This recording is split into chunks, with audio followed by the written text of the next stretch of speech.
Bien, estimados alumnos, gracias por tu paciencia. Te voy a solicitar la colaboración de que, bueno, estos 15 minutos que tuvimos inactivos por el mismo sistema, vamos a ver si aprovechamos. Y dale, pues, continuamos para desarrollar el tema. Ok. En la sesión A, mira, justamente aquí he estado, fíjate, vemos la tarjeta de identificación, tenemos que es clase 1, sesión A. Estos fueron los contenidos desarrollados en la sesión A. Vamos entonces con la sesión B. Continuamos. Aquí tenemos la sesión B y vamos a empezar justamente, ya hablamos de lo que es la química. Estudiamos que la química básicamente se concentra en el estudio de la materia sobre sus transformaciones, unas transformaciones que ocurren en las reacciones, unas reacciones que se van a denominar reacciones químicas. Vamos a colocar eso es muy importante, yo creo que es importante colocar, ¿no?, la definición. Quitemos ese color negro, perdón, ese color rojo y ponemos definición. Ya creo que podemos manejar la definición de química. Ponemos definición de química para que sepas. Colocar una definición bastante sintética. Es una ciencia que estudia a la materia. Bien, eso también lo hace la física, pero aquí vamos a estudiar la materia, sus propiedades, estructuras y transformaciones. Sobre todo, esa es la parte fundamental, las transformaciones.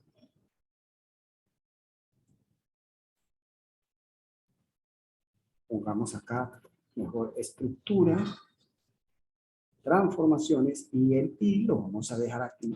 Y las energías asociadas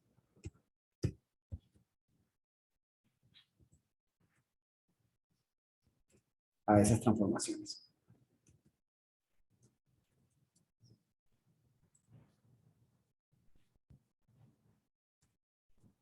Entonces dejamos claro que precisamente esto lo vamos a poner un poco no tan grande, de forma que me parece, ahí está. Y lo llevamos aquí, muy acá. Vamos aquí. Y me parece, como te dice, bastante manejable. Entonces ya tenemos, para empezar, el concepto de química. Tenemos aquí. Y además ahora se hace indispensable ver la división de química. ¿Cómo se clasifica la química? En primer lugar, tenemos una primera clasificación que tiene que ver con la general. Ella estudia todos los conceptos vinculados a ella. Es algo que es lo que vamos a empezar nosotros. Nosotros vamos a estudiar con conceptos bastante generales, bastante globales, que son compartidos por todos los demás conceptos, por todas las demás clasificaciones, pues. Eso es lo importante, pues. Estos conceptos generales, como te dije anteriormente, son compartidos por todas las demás clasificaciones, independientemente de por muy especializada que ella sea.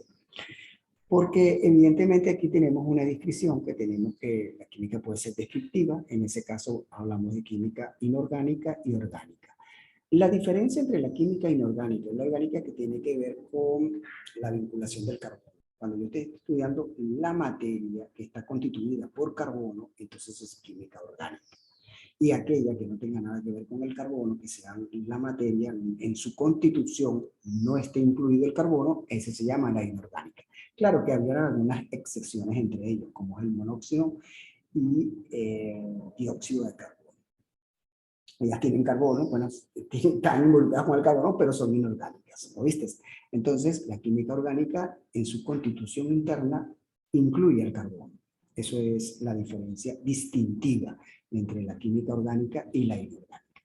Luego tenemos la química analítica, más que todo esto en la química analítica, se especializa justamente por los métodos que emplea.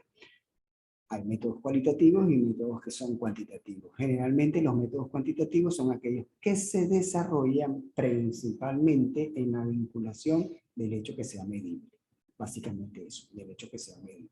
Mientras que los métodos cualitativos uno puede ver experimentalmente de que hay cambios en la materia. Evidentemente uno lo siente. Básicamente es, digamos, como un aspecto sensorial. La primera entrada es la sensorial. Ahora, un aspecto sensorial, la materia ha cambiado. Sin embargo, nos interesa saber qué ocurrió en ese cambio, cuáles son esos cambios notorios, esos elementos que se han transformado, que se han convertido en otros nuevos, porque esa es la idea, el cambio es eso, un elemento que se ha convertido en otro nuevo. Entonces, en ese momento nosotros queremos ir un poquito más allá del aspecto sensorial, lo cual le sumamos el aspecto de percepción. Hay dos diferencias entre lo sensorial a la percepción. Lo sensorial es simplemente captado, un estímulo captado por nuestros sentidos. Y cuando ese estímulo, entonces, nosotros lo empezamos a procesar, a distinguirlo, entonces se hace perceptible. Entonces, esa es la diferencia entre lo sensorial a la percepción. Entonces, esos serían como, digamos, los métodos de estudio. Un acercamiento de tipo cualitativo y un acercamiento de tipo cuantitativo. Y la química aplicativa son aquellos que están estudiados en sectores muy específicos. Por lo menos, si estamos hablando de bioquímica, es simplemente las transformaciones que ocurren en los seres vivos. Nada más allí, en los seres vivos. Si estamos justamente en la petroquímica, bueno, son elementos que tienen que ocurrir nada más justamente con ese elemento que llamamos el carbono. El petróleo, pues, básicamente el petróleo. Entonces, esa es una primera división que nosotros acercamos. Así que vamos a dejar unos breves minutos para que entonces asientes lo que es el concepto de química y su clasificación. Una clasificación que en primera instancia tenemos que general, descriptiva, analítica y aplicada. Generalmente es bueno solamente ubicarnos en lo general, que son conceptos globales compartidos por las demás especializaciones, mientras que la descriptiva es aquella que se diferencia por el contenido del elemento del carbono. Aquellas materias que tienen carbono son orgánicas, mientras que la ausencia del carbono en su constitución interna, entonces decimos que entonces esta materia que no tiene nada de carbono serían químicas inorgánicas. En referente al método, podemos decir que es analítica. Podemos tener acercamientos cualitativos y acercamientos cuantitativos. Y químicas muy aplicadas a sectores específicos. Ahí le llamamos química aplicada. Bien, dejemos unos breves minutos para que entonces asientes todas estas ideas que hemos venido discutiendo hasta este momento.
Solo una pregunta. Esto de que es química industrial, fisioquímica, geoquímica, farmoquímica, astroquímica, es necesario saberlo. Mira, hay que hacer un acercamiento bastante bueno, ¿no? Veamos por lo menos en el caso de la química industrial. La química industrial, como su nombre lo indica, está dedicada a la producción de objetos, a la manufactura de objetos, pues. Entonces, son componentes que tienen que ver justamente con ese ámbito, a la producción de artículos, sobre todo de bienes. Ah, ya. Por lo menos si estás trabajando en la creación del cloro, del alcohol, sobre todo, pues, en ese se hace la química industrial. Son componentes específicos para esos procesos industriales. La físico-química, esto a veces son ciencias que comparten conocimiento. Obviamente se estudia la materia, pero hay en algún momento en donde existe como una confusión, ¿no? Porque la materia se transforma. Generalmente los físicos están estudiando a la materia y luego llega un momento que esta materia se transforma y realmente la física no estudia la materia transformada, sino a la materia que no sufre transformaciones. Pero es inevitable estos procesos. Ejemplo, por lo menos cuando yo estoy estudiando los campos electromagnéticos, ahí ocurren transformaciones de magnetismo a electricidad o de electricidad se transforma en cuando estoy estudiando los campos electromagnéticos ocurren las siguientes transformaciones. Campos magnéticos que se transforman a eléctricos o campos eléctricos que se transforman a magnéticos. Entonces, pero ya va, profesor, pero usted no me ha dicho que las transformaciones es objeto de estudio de exclusividad de la química. No de exclusividad, sino como primer acercamiento, nosotros tomamos como referencia a eso. Ya que cuando entonces, estos conceptos tienden a confundirse. Entonces, para que no se confundan, estamos con los elementos de físico-química. Elementos que en principio estudia la física, pero evidentemente estas transformaciones de la materia nos lleva al concepto de química, confundiendo los límites de la química con la física. Entonces, estos son trabajos complementarios e interdisciplinarios. Muy interesante. Y un ejemplo de ello te lo estoy mencionando, el ejemplo de la electromagnetismo, ¿no? Campos magnéticos que se transforman en eléctricos, campos eléctricos que se transforman en magnéticos. Ya, pues, ahí tenemos. En el campo de la farmoquímica, bueno, son productos que tienen que ver con el análisis de la farmacia. Medicamentos. Obvio, y los medicamentos son utilizados en el campo de la medicina, porque precisamente una de las características de la medicina correctiva, o bien sea preventiva en ambos casos, es que estudian medicamentos. Estos medicamentos ayudan a la tarea de curación de la enfermedad o de prevención de la enfermedad. Y esos medicamentos sufren transformaciones en su materia. Por lo tanto, estamos incursionando en el campo de la farmoquímica. La astroquímica, evidentemente, cuando estamos analizando las constelaciones estelares, pues aquí existen elementos inertes, elementos químicos de interés. Sobre todo el plasma. Ya se sabe que el estado de la materia de mayor abundancia es evidentemente el plasmático. No, pero en la Tierra en algunos sitios muy específicos es donde podemos tener estos estados de esta materia de plasma. Entonces, esas son algunas connotaciones, pero por lo pronto nuestro estudio se va a centrar en general, descriptivo y analítico. Ya para el aplicado ya es un estudio superior más especializado, pero sin embargo, bueno, ya te lo hemos mencionado aquí muy someramente el asunto. Bien, vamos a seguir avanzando. En esta oportunidad Lo que sí es importante es entender lo siguiente. El estudio de la química lleva un método que no es cualquier método. Se denomina el método científico. Profesor, ¿y qué es el método científico? Bueno, el método científico es un conjunto de pasos ordenados que se emplean para adquirir nuevos conocimientos.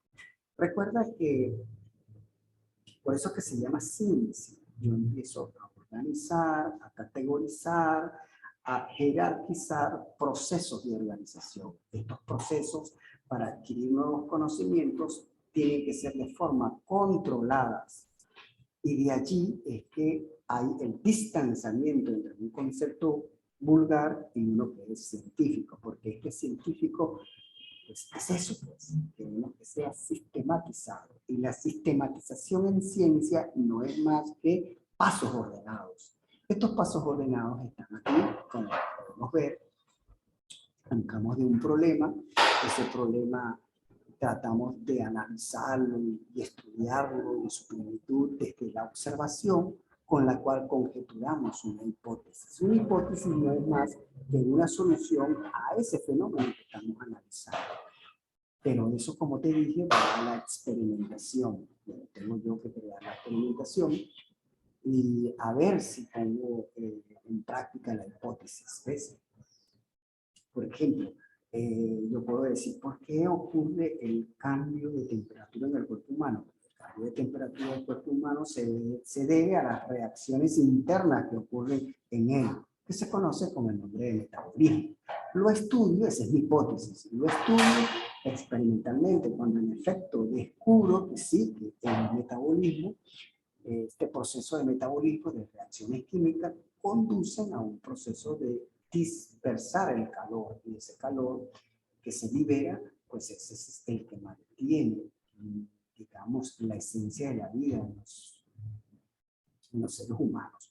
Por eso es que nosotros los seres humanos tenemos ese grado de temperatura que nos caracteriza cuando estamos vivos, que es 37,5 grados, por las reacciones químicas que ocurren internamente. Si eso se descubre, si eso se puede contactar a través de la experimentación, se convierte en una teoría. Y si esa teoría se soporta por largo tiempo, pues entonces sería una nueva ley. En caso de que eso no ocurra, pues nosotros volvemos a generar una nueva hipótesis. A ese proceso de actuar de esa forma se conoce como el método científico. Entonces vamos a dejar unos 9 minutos para que asiente todo esto que hemos explicado hasta el momento.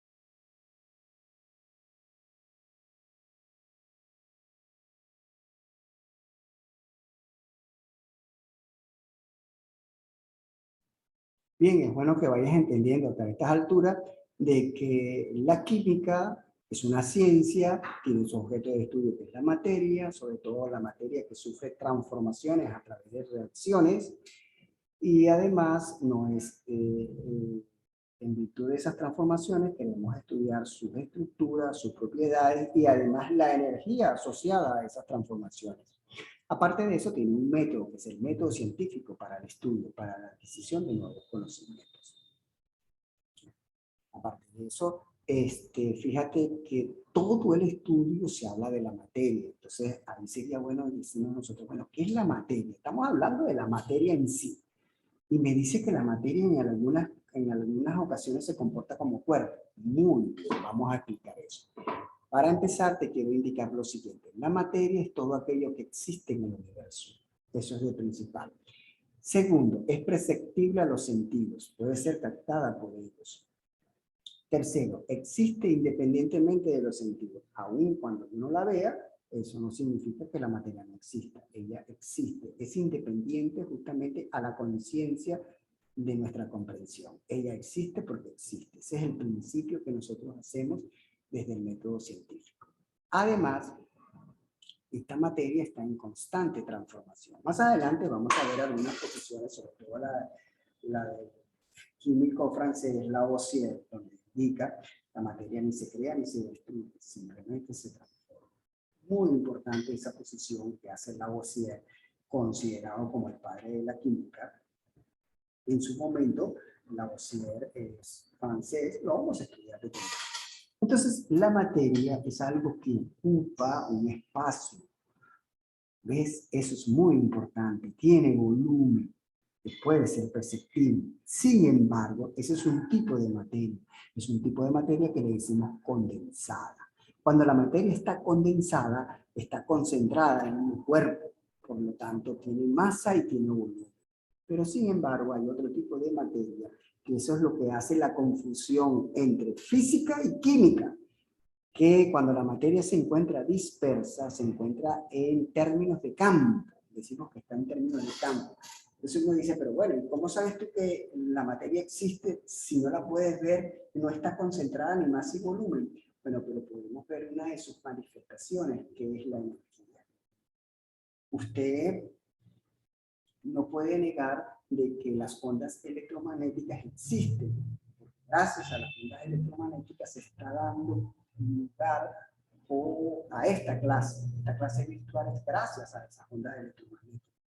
No podemos ver, no podemos tocar, no es tangible, porque sencillamente no tiene masa ni volumen. Al no tener masa ni volumen, decimos que no tiene cuerpo.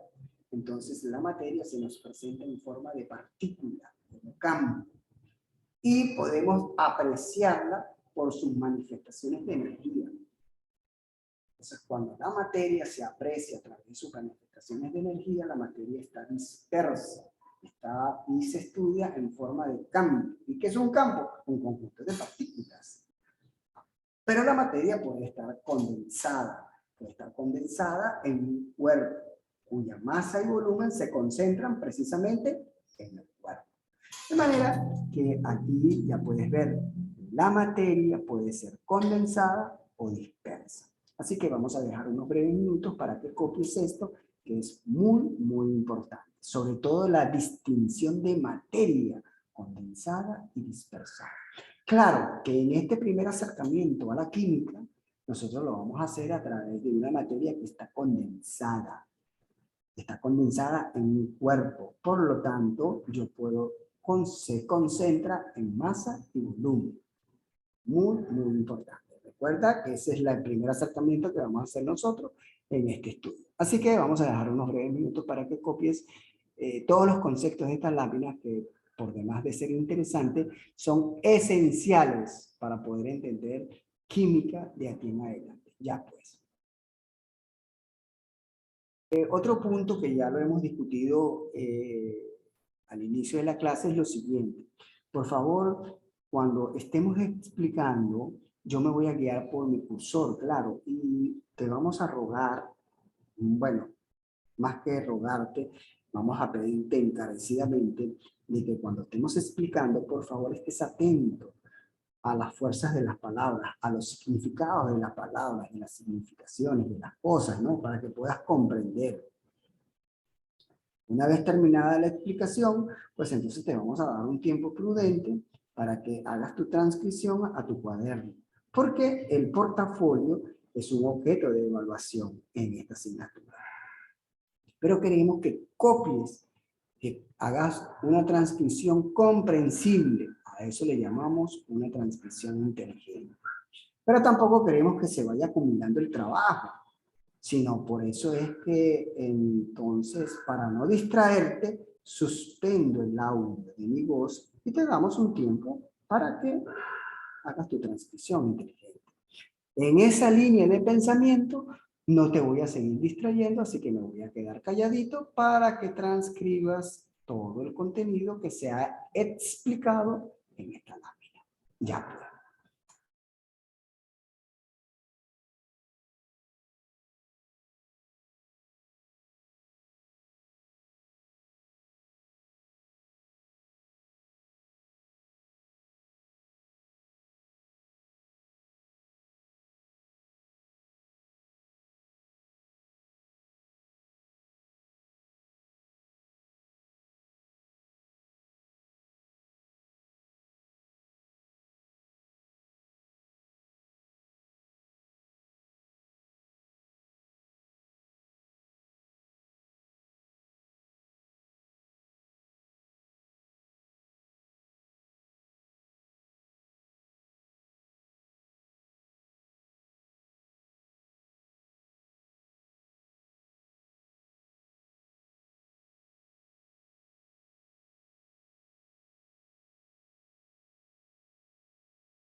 Ahora bien, vamos a seguir ganando la estabilidad de la señal y con ello seguimos desarrollando el contenido.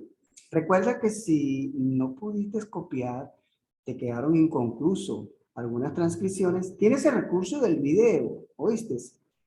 Haces uso del video, pones la pausa donde tú estimes conveniente y concluyes aquellas transcripciones que han quedado inconclusas. Por lo pronto, nosotros vamos a seguir avanzando con la opción de aprovechar la estabilidad de la señal. Voy a borrar esta parte aquí, seguimos estudiando la materia, fíjate, seguimos aquí focalizados con la materia. Sin embargo, hacemos una definición y vamos a tomar la definición orientadora de nuestra separata. En nuestra separata nos indica lo siguiente: definición de materia. Es una propiedad general de la materia ocupa volumen. Otra propiedad esencial es que la materia tiene masa, lo que comprobamos cada vez que pesamos distintos objetos con una balanza. Ya lo habíamos discutido. La materia tiene dos maneras de manifestarse: a forma condensada o forma dispersa. En forma condensada se concentra masa y volumen en algo que denominamos cuerpo, y en forma dispersa le decimos que está en forma de partícula. Y la manera de poder apreciar esta materia que está en forma de partícula, con lo cual no es captada sensorialmente, mediante sus manifestaciones de energía. Interesante, ¿no? Ya lo habíamos discutido en la lámina. Sin embargo, vuelvo a colocar y ser insistente y reiterativo en el concepto de la materia. Es todo lo que ocupa un espacio, tiene masa, forma, peso y volumen. Este es en el caso de que la materia esté condensada. Por lo tanto, puede ser observable y medible. Volvemos a insistir, un caso particular de manifestación de la materia, que es la materia condensada. También se refiere al material, sustancia o producto del que están hechas las cosas. Muy bien. Sin embargo, materia viene del latín mater, que significa madre, el origen o fuente de cual proviene alguna cosa.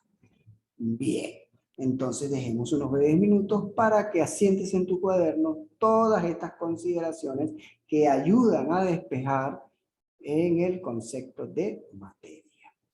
Ya pues.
Seguimos nuevamente, ya esperando que el tiempo haya sido suficiente, que haya transcrito de manera consciente el concepto de materia.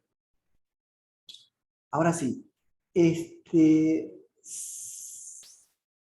ahora vamos a ver algunas características de las materias, sobre todo propiedades físicas de la materia, aquellas que son inalterables. Entre ellas podemos destacar las siguientes. Fíjate, vamos a ver qué vamos a entender como propiedades físicas. Son características de la materia que pueden ser, que se pueden observar y medir sin necesidad de cambiar su estado. Entre estas características se encuentra en primer lugar la masa, la cantidad de materia. Recuerda que la cantidad de materia utilizamos una medida del kilogramo. También podemos hablar de ello el volumen. El volumen lo vamos a entender como el espacio que ocupa, o el espacio ocupado por la materia. Este espacio es una medida de capacidad que involucra a la unidad del litro, o lo que es lo mismo, a una unidad de patrón de medida. Otra es la inercia, es la capacidad que tiene la materia para estar en equilibrio en movimiento. Esto es más que todo, son características físicas, como su nombre lo indica. Son propiedades del ámbito físico. La inercia es justamente la resistencia que ofrece la materia en no moverse o en mantenerse en su estado. Eso se estudia también, como te dije antes, en física. Tenemos otra característica física que es la comprensibilidad. Es la capacidad que tiene la materia en reducir su volumen bajo la presión. La elasticidad, propiedad de la materia de volver a su estado original después de ser sometido a una fuerza. Ejemplo de la elasticidad, bueno, tenemos las ligas que son elásticas. Yo le aplico una fuerza, ella puede elongarse, ¿sí? Puede elongarse, como también puede comprimirse. En los casos de los resortes, yo puedo comprimir un resorte. En una liga la puedo alargar.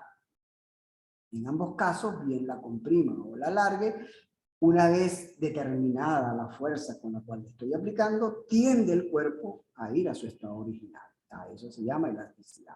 Otro ejemplo de elasticidad muy común es cuando uno va a un lago. Imagínate que vas a un lago y ves la superficie del agua totalmente quieta. Sin embargo, arrojas una piedra al lago. Es como ciertas perturbaciones, ondas que se están produciendo a nivel de la superficie del lago.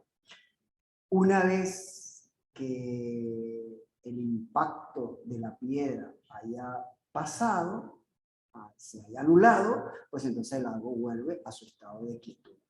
Entonces, como te dije anteriormente, es la propiedad que tiene la materia de volver a su estado original después de ser sometido a las fuerzas. Son un ejemplo que te he mencionado anteriormente. Otro ejemplo es la divisibilidad. Es la propiedad de la materia de ser divisible, de ser dividida. Más adelante vamos a ver que hay configuraciones de la materia. La materia se puede dividir en un conjunto de moléculas, más abajo sería un conjunto de átomos y más abajo tendríamos las partículas elementales. De orden de menor a mayor sería lo siguiente. Tenemos las partículas elementales, las partículas elementales conforman el átomo, que es la parte indivisible. Luego vendría un conjunto de átomos que conforman las moléculas y un conjunto de moléculas conforman un cuerpo. Así sería el grado de divisibilidad que tendría la materia. Ya yo creo que estás ambientado en este sentido. También otra característica que se hace importante son el punto de ebullición. Es la temperatura en la cual la materia se convierte en otro estado. Bueno, aquí vamos a ver los estados de agregación de la materia, que son las diferentes formas de manifestación de la materia. Estos estados conciencialmente ya tú tienes, ya sabes cuál más o menos serían, que es el estado sólido, líquido, gaseoso. Sin embargo, vamos a estudiar otros más, porque ese es el caso. Pero ya tú tienes experiencia en eso, que es lo que te he mencionado anteriormente. Y finalmente, las propiedades organolépticas. Estas propiedades organolépticas son las características de la materia de ser percibida por los sentidos. Es decir, que la materia tiene olor, tiene tacto, ¿ves? Y son percibidas sensorialmente. Entonces, bueno, vamos a dejar unos breves minutos. Y no solamente vamos a dejar unos breves minutos, sino ya con estos finalizamos nuestra clase del día de hoy.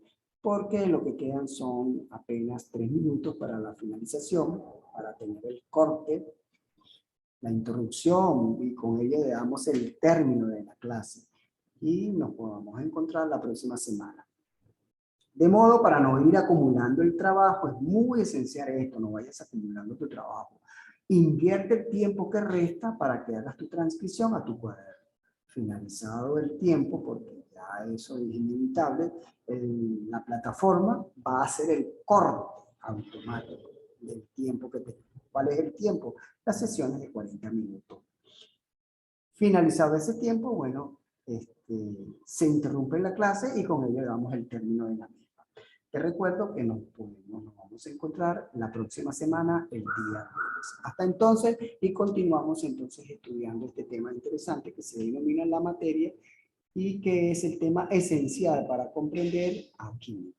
Ya, hasta entonces, pues.